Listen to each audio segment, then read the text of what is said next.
This is the second in our series of at-home training suggestions. Again, this is stuff you can do in your living room, doesn't need any space or anything. Keep in mind that slow is smooth and smooth is fast, so start slow and build speed as you become more comfortable with the moves. Don't compare yourself with the demo player at all. Just compare yourself with how you did it last time. There's no wrong way to do this other than to not do it. Also, if you break a TV, that's the wrong way to do it. First move is 3 moves chained together. It's a step over and what I call pull in the L, and then the laces push pull. If you look at each of the constituent elements, not very complicated, but together it's nice. And I like how they're chained in together because you never do a move in isolation on the pitch in a match. You do it in the context of something. You create space for yourself and then you do something to take the space. So that's why I like these combos. Again, most times I don't show you the left and the right version of all of these, although you should do them both with your left and the right foot, depending on which is your dominant. You should do it with the non-dominant more. But I include this one because you get to see it front on in addition to the side view, which gives you kind of a different perspective on the combo. And again, it's a step over, pull an L, and then laces push pull.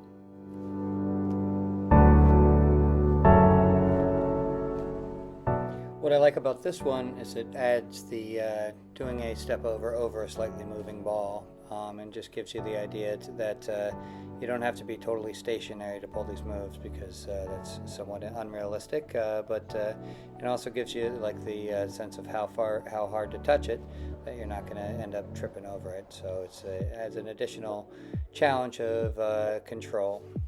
Just like you would want to give a teammate a ball that they can do something with, give yourself a ball that you can do something with.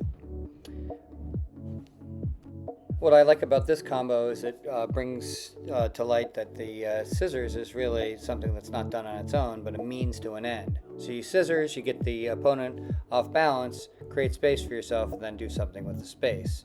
And so the tap behind that you immediately do to your other foot is an example of the kind of thing you can do with the space you've opened by scissoring.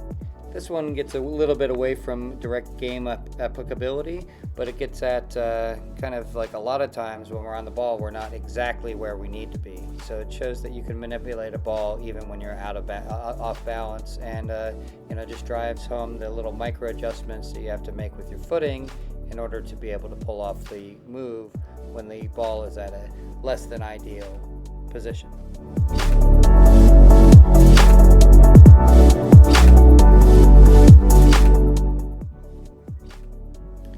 Again, I show this from the on the left side, just so you can see it from the different perspective. And again, to show that the demo player is not perfect at all. They make some adjustments and they have to step and wiggle a little bit. So just to drive home that even with unlimited amounts of takes, you still have some imperfections that come in there. And definitely don't try to be perfect, but also don't avoid your non-dominant side because you might struggle a little bit more in comparison with your dominant side. In front behind they call it, it looks like an L, and then return it back, L, reverse L. This is one that you probably should be able to do pretty unconsciously. Try to do it without looking at the ball. Definitely do it on your non-dominant side, but it's a building block. Okay, this next one is definitely one of my favorites. Actually, all these are my favorites because I chose them out of hundreds of activities. But this one is one where you find yourself in a space and just take a little nudge, and then with that ball do something with it. So you nudge it to yourself, give yourself a good ball, and then pull it out, and then do the same again, over and over. But the idea that you're looking to create space, hopefully looking for that space, and then improvise a move. The idea behind getting reps doing these things over and over again is then you'll be able to improvise them without thinking about what particular move you're going to be doing.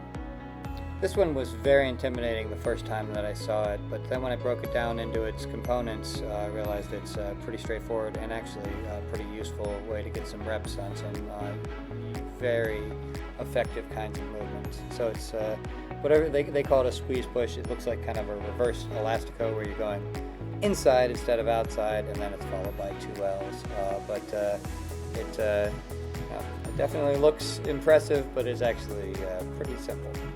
I love this one because this is another one that's taken from futsal, where you slide and move with the ball. So if your body and the ball are going one way and you know you're going to go another way, it's hard for an opponent not to fall for that. And if they don't fall for it, just go in the direction that you're going. But this is it's a nice one to have in your bag of tricks, and it re-emphasizes move the frame of your body so that you're playing the ball in an ideal position whenever possible.